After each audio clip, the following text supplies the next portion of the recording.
জাতিসংঘ মানবাধিকার কমিশনের অফিস করতে চাচ্ছে। আগের বিভিন্ন সরকারের আমলে চাইছে কিনা জানি না, করে নাই।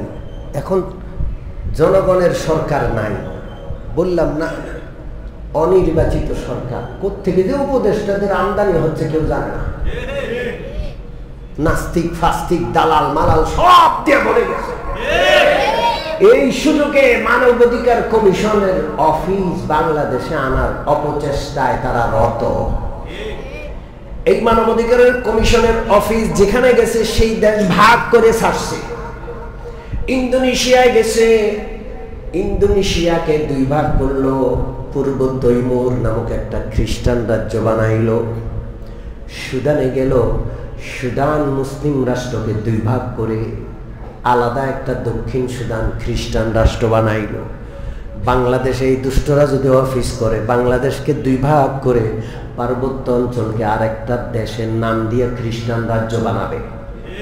ওই দেশের নামও হয়ে গেছে জুমল্যান্ড। কি নাম? জুমল্যান্ড। ওখানে খুব প্রসিদ্ধ।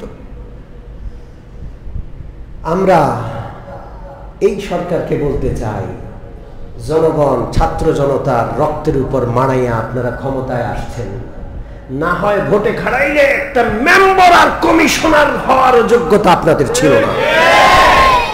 দেশ বিরোধী কোনো চক্রান্ত করবেন, বাংলাদেশের স্বাধীনতা সার্বভৌমত্বের বিপক্ষে কোনো সিদ্ধান্ত নেবেন, এই দেশের জনগণ আগে যেমন রক্ত দিয়েছে আবারও প্রয়োজনে বাংলাদেশের ভূখণ্ডের অখণ্ডতা রক্ষা করার জন্য আবারও রক্ত দিবে ইনশাআল্লাহ। সম্মানিত উপস্থিতি, এই জন্য পরিষ্কার কথা, জাতিসংঘের মানবাধিকার কমিশনের কোন অফিসের জায়গা বাংলাদেশে 1 ইঞ্চিও হবে না। আপনারা আমার সাথে সকলে একমত? এই ছোট্ট বাংলাদেশ ওলি আল্লাহদের দেশ, 3 দিকে সমুদ্র, আরেক দিকে একটা ইসরায়েল মার্কা চরম বিদ্বেষী মুসলিম বিদ্বেষী রাষ্ট্র আছে। আমরা আল্লাহর দয়ায় আছি, ঠিক কি ঠিক না? কোন রাষ্ট্রের দয়ায় নাই। যে আল্লাহ আমাদেরকে এখানে দয়া করে রেখেছেন, ওই আল্লাহর দয়া নিয়ে এই দেশের স্বাধীনতার সার্বভৌমত্ব রক্ষার জন্য যে কোনো পদক্ষেপ, যে কোনো সময় ওলামায়ে কেরাম যদি ডাক দেন, মাঠে নামতে রাজি আছেন ইনশাআল্লাহ। আল্লাহ যেন কবুল করে। যা আছে ঢাললে সেটাই গড়িয়ে পড়বে। এই প্রবাদটা এই জন্য শোনালাম, দেশ যেমন নাগরিক তেমন হবে। দেশ একটা পাত্র, একটা স্থান। এই স্থানে স্থানটা যেমন, পাত্রটা যেমন, পাত্রের মধ্যে যা আছে ঢাললে তাই পড়বে। গোটা দেশের নাগরিক, গোটা সমাজ, গোটা রাষ্ট্র নষ্ট হয়ে গেছি আমরা। কতটা নষ্ট হয়েছি? একটা হলো পশুত্ব। একটা মানুষ পশুর মতো আচরণ করে, পশুর চেয়েও নিকৃষ্ট। এর উপরে মানবতা, মানুষ মানুষ হিসাবে তার একটা মানবতা বোধ কাজ করে। এরও উপরে স্তর হলো মুমিন, মুসলমান। সে মানবতার ঊর্ধ্বে উঠে ইমানের দাবি অনুযায়ী কাজ করে। এটা অনেক ঊর্ধ্বে, মানবতার চেয়ে অনেক। একটা মানুষ সকল মানবিক সমস্ত আচার আচরণ, আখলাক, চরিত্র সবকিছু বজায় রাখার পরেও মুমিন এর স্তরে উত্তীর্ণ হতে পারবে না। মুমিন মানবতার চাইতে আরো উপরের স্তরে। আর যদি ওই মুমিন আল্লাহওয়ালা হয়, তার চরিত্রের স্তরটা আর একটু উপরে উঠে যায়। আলেম হন, কোরআন সুন্নাহর বিজ্ঞ বিশেষজ্ঞ হন, তার চরিত্র স্তরটা আরো উপরে উঠে যায়। আর যদি সাহাবী হন আরো উপরে, নবী হন অনেক উপরে, আর বিশ্বনবী যদি হন তো এত উচ্চতায় তার চরিত্র, তার আখলাক, যেটা শুধু একজনকে আল্লাহ দিয়েছেন। কয়জনকে? ওয়া ইন্নাকা লাআলা খুলুকিন আযীম। আল্লাহ সাক্ষী দিচ্ছেন, নিশ্চয়ই নিশ্চয়ই নিশ্চয়ই আপনি সর্ব উৎকৃষ্ট চরিত্রের উপর অধিষ্ঠিত। এর চেয়ে উত্তম চরিত্র আল্লাহ আর কাউকে দেননি, এটা একজনকে দিয়েছেন, তিনি হলেন মুহাম্মদুর রাসূলুল্লাহ। শেষ নবী, আখিরি নবীর উম্মত যারা মুমিন মুসলমান হবে, তাদের চরিত্র সদাচরণ এগুলোর মাপকাঠি হলেন মুহাম্মদুর রাসূলুল্লাহ সাল্লাল্লাহু আলাইহি ওয়াসাল্লাম। আলহামদুলিল্লাহ, আমরা মুমিন মুসলমান, আমরা শুধু মানুষ না, আমরা মানবিকতার ঊর্ধ্বে থাকবো ইনশাআল্লাহ। মানুষ মুসলমানও হতে পারে, অমুসলমান হতে পারে, নাস্তিক হতে পারে, খ্রিস্টান হতে পারে, মুশরিক হতে পারে, কিন্তু আমরা এগুলো সবগুলোকে ছাড়িয়ে আরো উপরে আছি। আমরা একত্ববাদে বিশ্বাসী, আমরা একত্ববাদে অনেক উপরে আলহামদুলিল্লাহ। যাদের চরিত্র মানবিক চরিত্রের উপরে থাকা কথা, যাদের আদর্শ মুহাম্মদুর রাসূলুল্লাহ, সেই মানুষগুলো গড়পড়তায় পশুত্বের স্তরে বা এর চেয়ে নিচু স্তরে অবস্থান করবে কল্পনাই করা যায় না। 90% মুসলমানের দেশে মুসলমানদের চরিত্র এত নিচে নেমে গেছে, কল্পনাই করা যায় না। দেশটা খারাপ হয়ে গেছে, পাত্রটা খারাপ, যা ঢালবেন সবই খারাপ বাইর হবে। এই জন্য বলি, সংস্কার করছেন সরকার, কারে সংস্কার করবে? কে সংস্কার করবে? যে সংস্কার করবে, যারা সংস্কারক হিসেবে আসছে উপদেষ্টাতে, ওরা কি সংস্কার করবে? ওদের লক্ষ্যমাত্রা কি? কোথায় নিয়ে নাগরিকদের চরিত্র আখলাক কোন স্তরে উন্নতি করতে হবে, এটা তাদের সামনে কোনো লক্ষ্যই নেই। আছে নাকি? তারা নিজেরাই তো চরিত্রের উপর অধিষ্ঠিত না। কেউ আসছে বাম থেকে, কেউ আসছে রাম থেকে, কেউ আসছে প্রথম আলোতে, ডেইলি স্টার থেকে, ঠিক কি ঠিক না? কোত্থেকে যে আসছে মানুষ বুঝে না। সম্মানিত মুসল্লিয়ানে কেরাম, পাত্রটা ভালো করতে হবে, দেশটা ভালো করতে হবে। এই সমস্ত কয়েক বছর পর পর আন্দোলন করে তত্ত্বাবধায়ক বা অন্তর্বর্তীকালীন সরকার এক একটা নাম দেয় আর কি, বৈষম্য বিরোধী সরকার, এক একটা নতুন নতুন শব্দ। এগুলোর পিছনে কোনো মর্ম নাই। আগে যা গেছে জুলুম অত্যাচার, নতুন আঙ্গিকে নতুন নামে আবার আসছে। এই জন্য পাত্রটাকে ভালো করতে, গোটা শাসন ব্যবস্থাকে পাল্টানো দরকার, আমূল পরিবর্তন করে মুহাম্মদুর রাসূলুল্লাহ সাল্লাল্লাহু আলাইহি ওয়াসাল্লামের শাসন ব্যবস্থার আদলে গড়ে তোলা লাগবে। তাহলে নাগরিকগুলো যে অতি সাধারণ, সেও অসাধারণ হয়ে যাবে। আর না হয় অসাধারণটাও, যে অসাধারণ হওয়ার কথা ছিল, সেও এত মারাত্মক অসাধারণ দুর্নীতিগ্রস্ত হবে যে মানুষ হতাশ হয়ে যাবে। আমরা কার কাছ থেকে আশা করব? কে আমাদের জন্য করবে? দেশের জন্য কেউ না। কি উপরের কি নিচের? একটা পিয়ন যদি শত কোটি হাজার কোটি টাকার মালিক হয়, মানুষ কি আশা করবে বলে? এই জন্য আমাদের গন্তব্য নাই, গন্তব্য ঠিক করা লাগবে। আমি এখান থেকে বসে যারা সংস্কারের কথা বলছেন, বৈষম্য বিরোধী আন্দোলনের কথা বলছেন, বৈষম্য বিরোধী সমাজ ব্যবস্থা, রাষ্ট্র ব্যবস্থার কথা বলছেন, তাদেরকে আহ্বান করব, আপনারা আসুন মুহাম্মদুর রাসূলুল্লাহ সাল্লাল্লাহু আলাইহি ওয়াসাল্লাম যে রাষ্ট্র ব্যবস্থা, যে সমাজ ব্যবস্থা, যে অর্থ ব্যবস্থা রেখে গেছেন, সেখানে আসুন, মানুষগুলো ভালো হবে। রাখবেন সুদী ব্যবস্থাপনা, আর বৈষম্য বিরোধী চিন্তা করবেন, হবেই না। সুদটাই তো বৈষম্যের মূল।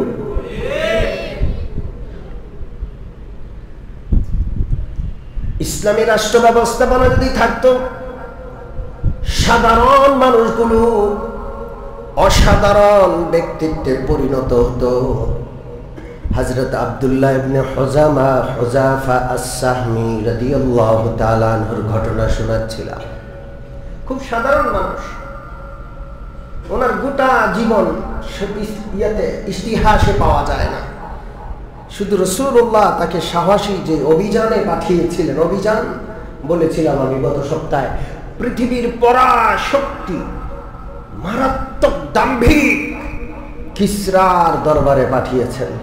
জানে না তিনি জানেন না তিনি ফিরে আসবেন কিনা। বড় আজব, কিসরার কাছে যখন মুহাম্মদুর রাসূলুল্লাহর পত্র দেওয়া হলো, তিনি নিজ হাতে দিলেন। কিসরা পত্রখানা পাঠ করার শুরুতেই অধৈর্য হয়ে যায়, দাম্ভিক অহংকারী। পাত্রটায় লেখা আছে, মিন মুহাম্মাদির রাসূলিল্লাহ ইলা আযীমি ফারিস কিসরা সালামুল্লাহি আলা মান ইত্তাবাআল হুদা। এই পত্রটি মুহাম্মদুর রাসূলুল্লাহ সাল্লাল্লাহু আলাইহি ওয়াসাল্লামের পক্ষ থেকে কিসরার অধিষ্ঠিত বাদশার প্রতি।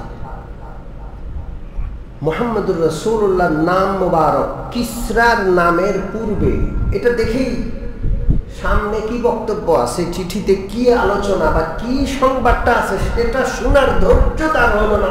এত বড় সাহস, আমার নামের আগে তার নাম বসানো, এই চিঠি আমার দরবারে পাঠানোর হিম্মত কি করে করল?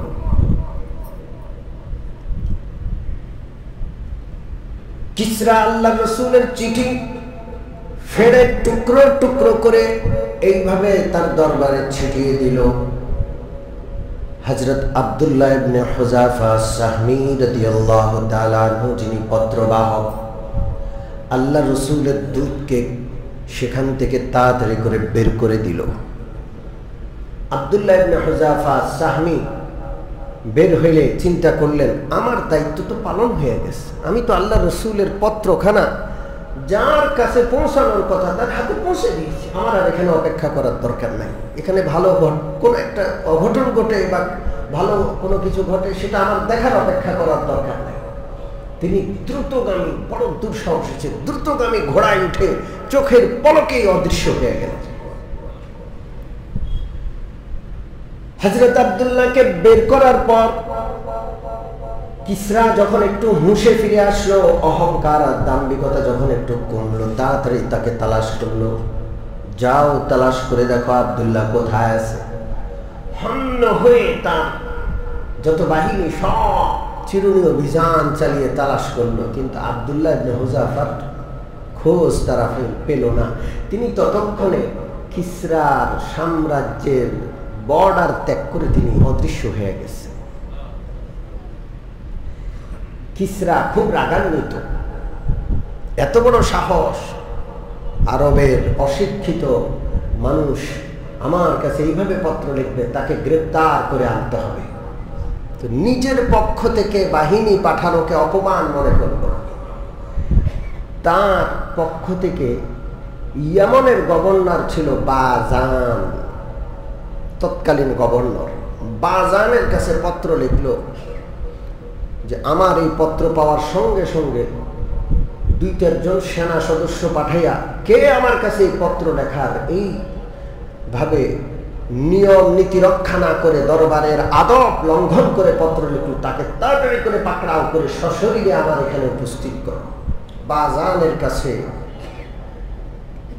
পরাশক্তি কিসরার পত্র গেল। বাজান তার সবচেয়ে দুঃসাহসী 2 জন সেনাকে পাঠাইল মুহাম্মদুর রাসূলুল্লাহর কাছে একটা পত্র লিখে যে আমার এই পত্র পাওয়ার সাথে সাথে আপনি আমার এই 2 সৈন্যের কাছে গ্রেপ্তার হলেন, আপনি আমার এখানে চলে আসেন, আমাদের পরাশক্তির পক্ষ থেকে আপনাকে গ্রেপ্তার করা হলো। এই দুইজন সৈন্য ইয়ামন থেকে রওনা করে তায়েফ হয়ে মদিনা বা মক্কার দিকে আসছে। তায়েফ পৌঁছার পরে মক্কার একটা ব্যবসায়ী কাফেলার সাথে এই সৈন্যবাহিনীর সাক্ষাৎ হলো। দুইজন সৈন্য, তারা জিজ্ঞেস করলো মুহাম্মদুর রাসূলুল্লাহ কোন এলাকায় আছেন? মক্কার ব্যবসায়ী কাফেলা বলল তিনি তো মদিনায় আছেন। বলল যে আমরা তাকে গ্রেপ্তার করতে যাচ্ছি, পারস্য সম্রাট তার বিরুদ্ধে গ্রেপ্তারি পরোয়ানা জারি করেছে। মক্কার এই ব্যবসায়ী কাফেলা তারা তো মুশরিক, খুশিতে বাগবাগ, একজন আরেকজনকে বলে যে আর চিন্তা নাই। মক্কায় গিয়া খবর ছড়ায়া দিল তোমাদের আর মাথা ব্যথার কারণ নাই, পৃথিবীর পরাশক্তি কিসরা তার পিছনে লাগছে, মানে তার শেষ, তার আর বাঁচার উপায় নেই। এই দুইজন সৈন্য দীর্ঘ পথ পাড়ি দিয়ে আল্লাহ রসুলের পবিত্র নগরী মদিনায় উপস্থিত হলো। মুহাম্মদুর রাসূলুল্লাহর সাথে সাক্ষাৎ করে কিসরার পত্র, কিসরার ওয়ার্ডার, বাজানের পত্র আল্লাহ রসুলের হাতে দিল আর বলল আপনি আমাদের হাতে গ্রেপ্তার হয়ে ভালোই ভালোই যদি কোনো রকমের ডিস্টার্ব না করে চলে যান, আমরা আপনার পক্ষে সুপারিশ করব, আপনার জন্য উপকারী হবে। আর যদি কোনো এদিক সেদিক করেন তাহলে এটা আপনার পক্ষে ক্ষতিকর হবে। আপনি জানেন পৃথিবীর পরাশক্তির চিঠি এটা। মুহাম্মদুর রাসূলুল্লাহ সাল্লাল্লাহু আলাইহি সাল্লাম মুস্কি হাসলেন আর বললেন আজকে থাকো। তাদেরকে আল্লাহ রসুল রাষ্ট্রীয় দূত হিসাবে অন্য আরেকটা রাষ্ট্রের সেনা হিসাবে মেহমানদারি করলেন। এই দুইজন লোক এক রাত সেখানে অবস্থান করল। আল্লাহ রসুলের চলা ফেরা, সাহাবীদের আখলাক চরিত্র দেখে যার পর নাই মুগ্ধ হয়ে গেল। আল্লাহু আকবার। মুসলমানের পরিবেশটাই এমন ছিল। পরদিন সকালবেলায় এই দুইজন সৈন্য মুহাম্মদুর রাসূলুল্লাহর দরবারে উপস্থিত হয়ে আবার গতকালের কথা স্মরণ করায় দিল। মুহাম্মদুর রাসূলুল্লাহ বললেন তোমাদের যে পরাশক্তি কিসরার পক্ষ থেকে আমার গ্রেফতারি পরোয়ানা ছিল, আল্লাহ রব্বুল আলামিন তার কাম খতম করে দিয়েছেন। সে গত রাত্রে তাকে হত্যা করা হয়েছে। তার ছেলে জন্মদাতা বাবাকে হত্যা করে ফেলেছে। এই দুইজনের তো কান গরম হয়ে গেছে। একজন যদি পালায় পুরো দেশে পালায়, এটার অভিজ্ঞতা আছে না নাই? জোরে বলেন।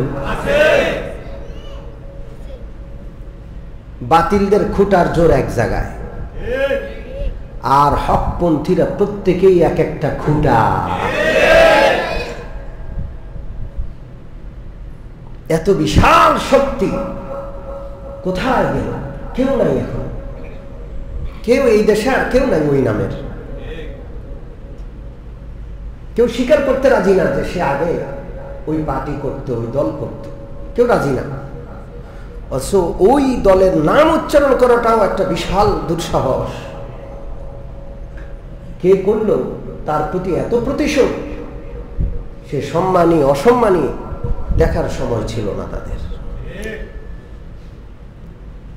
এরা যখন শুনল কিসরা মারা গেছে, বিশ্বাস করতে পারছে না। মরুর বুকে বসে মুহাম্মদুর রাসূলুল্লাহ কিভাবে সংবাদ পেলেন কিসরা মারা গেছে। তারা বলল আপনি বুঝে শুনে কথা বলেন। মুহাম্মদুর রাসূলুল্লাহ বললেন আমি সত্য কথাই বলছি। বলে তাহলে কি আমরা চিঠি লিখে আমাদের গভর্নর ইয়ামন থেকে আমরা আসছি বাজানকে জানিয়ে দিব? বলে জানাও। দেখেন খবর কিন্তু মিথ্যা হইলে অসুবিধা। কয় না, সত্য, জানিয়ে দাও। এরা ইয়ামনে গেছে, বাজানের কাছে আল্লাহ রসুলের খবর শুনাইল। বাজানের কাছে তখনও কিসরার পক্ষ থেকে কিসরার হত্যাকাণ্ডের ঘটনার খবর পৌঁছে নাই, আল্লাহ রসুলের পক্ষ থেকে এর আগে সংবাদ পৌঁছলো। আল্লাহু আকবার।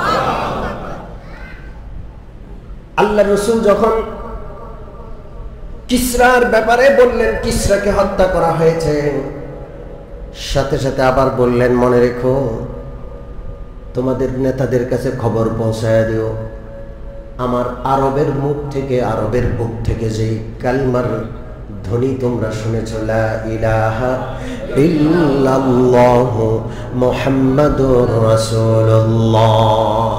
এই আওয়াজ সেখানেও পৌঁছে যাবে, এই ঈমানের ধ্বনি সেখানে উচ্চারিত হবে। ইসলামকে, ইসলামের রাজত্বকে ঠেকানোর ক্ষমতা পৃথিবীর কারো নাই, ওখানেও পৌঁছে যাবে। বাজানের কাছে যখন পত্র পৌঁছলো আল্লাহ রসুলের পক্ষ থেকে, বাজান বলল, যদি ঘটনা সত্য হয় মনে রেখো তাহলে তিনি আল্লাহর রসুল, তার সাথে মোকাবেলা করার ক্ষমতা কারো। বাজানও অপেক্ষা করতে যে সিটির ঘটনা সত্য কিনা। কিছু সময় যাইতে না যাইতে কিসরাকে হত্যা করে কিসরার সন্তান যে ক্ষমতা দখল করলো, তার পক্ষ থেকে পত্র আসছে যে দেখো আমার বাবাকে আমি দেশের স্বার্থে হত্যা করেছি। তিনি সম্মানী লোকদেরকে আঘাত করতেন, সম্মান নষ্ট করতেন, নিরপরাধ মানুষদেরকে হত্যা করতেন, এই জন্য নিজের বাবাকে দেশের স্বার্থে আমি হত্যা করেছি। এখন আমি বাদশাহ, আমি প্রেসিডেন্ট, আমার আনুগত্য মেনে নাও এবং মানুষের কাছ থেকে আমার আনুগত্যের শপথ নাও। বাজানের কাছে যখন কিসরার ছেলে বর্তমান বাদশার পক্ষ থেকে পত্র পৌঁছল, তিনি পত্রটাকে ফিক্কায় ফেলে দিলেন যে মুহাম্মদুর রাসূলুল্লাহর সত্যায়ন প্রমাণিত হওয়ার পর পৃথিবীর কোন পরাশক্তিকে আমি মানি না। বাজান সাথে সাথে কালমা পড়ে মুসলমান হয়ে গেল।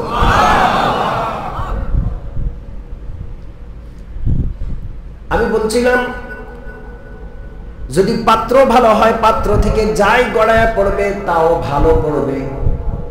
মুহাম্মদুর রাসূলুল্লাহর মদিনার রাষ্ট্র ব্যবস্থা ইসলামী রাষ্ট্র ব্যবস্থা ছিল। প্রত্যেকজন নাগরিক, সাধারণ থেকে সাধারণ নাগরিক, সোনা ছিল, কোষ্ঠী পাথর ছিল, সোনায় সোহাগা ছিল। আব্দুল্লাহ ইবনে হুযাফা সাহমী রাদিয়াল্লাহু তাআলা অতি সাধারণ মানুষ, কিন্তু অসাধারণ ব্যক্তিত্ব। এই আব্দুল্লাহ ইবনে হুযাফা সাহমী রাদিয়াল্লাহু তাআলা আনহু আরেকটা ঘটনা রয়েছে। পৃথিবীর পরাশক্তি কায়সারের সাথে, এক পরাশক্তি তো গেল কিসরা, আরেক পরাশক্তির নাম কি? কায়সার। জোরে বলেন কি নাম? কায়সারের সাথেও তার ঘটনা রয়েছে, তবে সেটা রাসূলুল্লাহ সাল্লাল্লাহু আলাইহি ওয়াসাল্লামের সময়কার নয়, হযরত ওমর ইবনুল খাত্তাব রাদিয়াল্লাহু আনহুর সময়। সেই ঘটনাটা কি?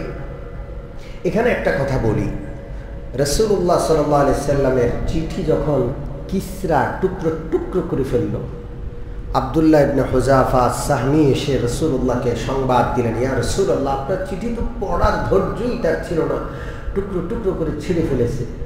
আল্লাহ রাসূল বললেন, আল্লাহুম্মা মাজ্জিকহু কুল্লা মুমাজ্জাক, আয় আল্লাহ, ও যেমন আমার পত্র অবমাননা করেছে, টুকরো টুকরো করেছে, ওর রাজ্য, ওর রাজত্ব সব আপনি টুকরো টুকরো করে দেন। অতি অল্প সময় এই পারস্য সম্রাট টুকরো টুকরো হয়ে গেছে, শেষ। হযরত ওমর ফারুক রাদিয়াল্লাহু তাআলা আনহুর যোগেই এই পরাশক্তির দাফন হয়ে গেছে, আর এরপরে আর পৃথিবীতে কোনো কিসরা আসে না। ক্ষমতা কার হাতে? জোরে বলেন।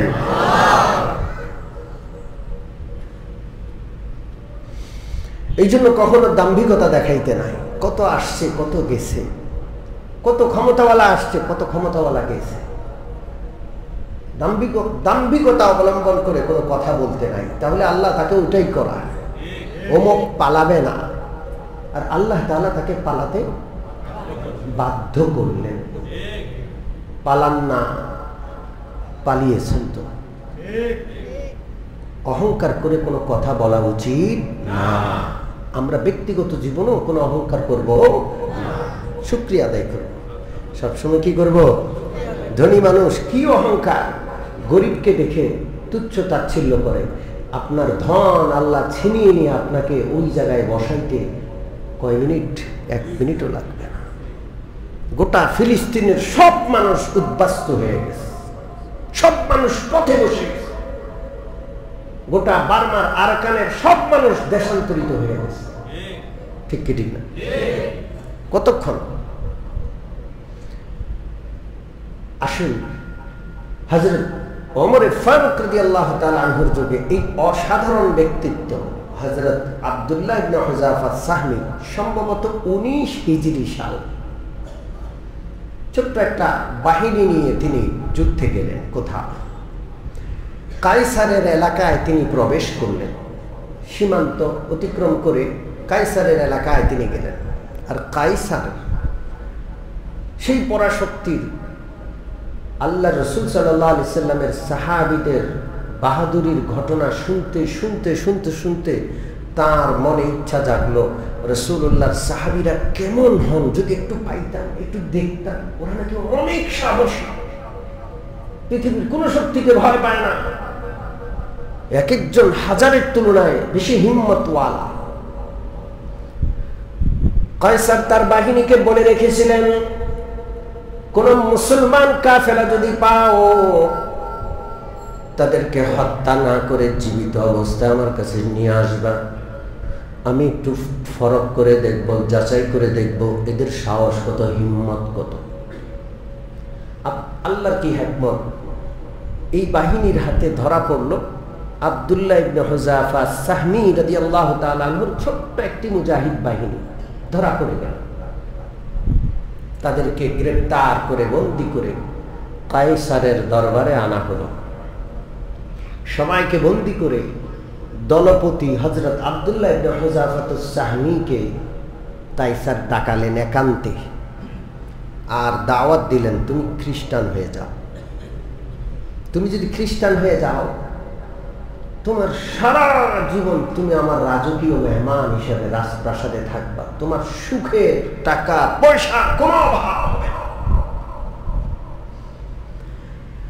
আব্দুল্লাহ ইবনে হুযাফা সাহমি রাদিয়াল্লাহু তাআলা আনহু ঘৃণা ভরে প্রত্যাখ্যান করলেন, অসম্ভব, একটা মুহূর্তের জন্য আমি আমার ইসলাম ত্যাগ করতে পারবো না। কিসের সুখ স্বাচ্ছন্দ্যের আমাকে লালসা দেখাচ্ছ? তোমাকে খুব বুদ্ধিমান মনে হচ্ছে, শুনে নাও, তুমি যদি খ্রিস্টান হও আমার রাজ্যের অর্ধেক তোমাকে দিয়ে দিই। হযরত আব্দুল্লাহ ইবনে হুযাফা সাহমি হাসলেন আর বললেন, তুমি যদি গোটা দুনিয়ার রাজত্বটা আমাকে দিয়ে দাও আর বলো যে 1 সেকেন্ডের জন্য ঈমান ছেড়ে দিয়ে খ্রিস্ট ধর্ম গ্রহণ করব, 1 সেকেন্ড, আবার পরে মুসলমান হয়ে যাব, 1 সেকেন্ডের জন্য আমি ঈমান ছাড়ব না। আল্লাহু আকবার! এটা হলো মুসলমান। আজকালকার মুসলমান উত্তরবঙ্গে গিয়ে দেখেন শত শত মুসলমান খ্রিস্টান মিশনারির ফাঁদে পা দিয়ে একটা গরু দিছে, একটা টিউবওয়েল বসায়া দিছে, পরিবারের একজনকে একটা চাকরি দিয়ে দিছে, একটা সেলাইয়ের মেশিন কিনে দিছে। এই সামান্য জিনিসের লোভে পড়ে মুসলমান ইসলাম ছেড়ে খ্রিস্টান হয়ে গেছে হাজার হাজার, শত শত খ্রিস্টান মিশনারি এই দেশে কাজ করে, যারা সামান্য সামান্য উপকার করে, সামান্য সামান্য সাহায্য করে হাজার হাজার নয় লক্ষ লক্ষ মুসলমানকে ধর্মান্তরিত করে খ্রিস্টান বানায়। এদের বিরুদ্ধে কথা বলা মারাত্মক ভয়ঙ্কর। এই খ্রিস্টান মিশনারিরা এই দেশে শাসকের ভূমিকায় আছে, কোনো আইন কানুন, কোনো গোয়েন্দা রিপোর্ট এদের বিপক্ষে চলে না, সরকার নাড়াইয়া দিবে ওখানে বসে। এত মারাত্মক ক্ষমতা নিয়ে এরা কাজ করে, কোনো মিডিয়া ব্যবহার করে না, গোপনে কাজ করে, গোপনে কাজ করে।